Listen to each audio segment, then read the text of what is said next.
हर जुमा असर के बाद वही शख्स आता था, पुराना सा करता, चेहरे पर अजीब सी थकन और आंखों में ऐसा सवाल जो बरसों से जवाब ढूंढ रहा हो।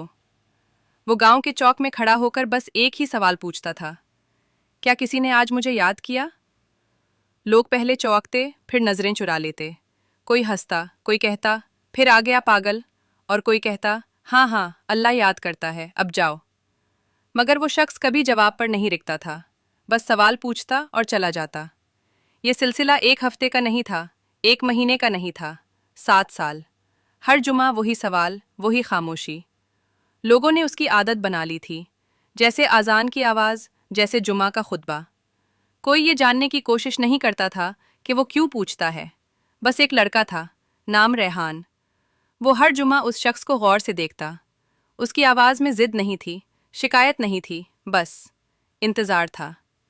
एक दिन रेहान ने हिम्मत की और उसके पीछे चल पड़ा। वो शख्स गांव के आखिर में एक टूटे हुए घर में दाखिल हुआ। रेहान ने दरवाजे से झांका।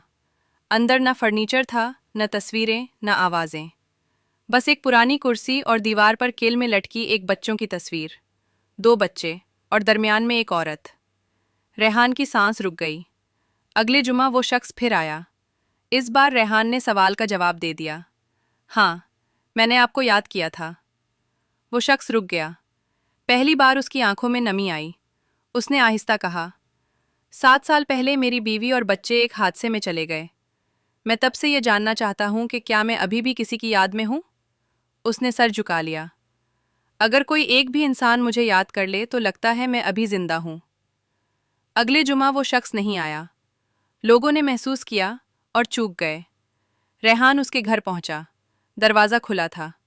वो शख्स कुर्सी पर बैठा था, आंखें बंद, चेहरे पर सुकून। हाथ में एक कागज़ था, लिखा था, आज किसी ने मेरा सवाल सुन लिया था, अब मुझे दोबारा आने की ज़रूरत नहीं। उसके बाद हर जुमा रेहान चौक में खड़ा हो जाता है और दिल ही दिल में कहता है, हाँ, आज भी किसी ने आपको याद किया है। कभी कभी एक सवाल पागलपन नहीं होता, वो बस ये जानना होता है कि हम अकेले नहीं हैं।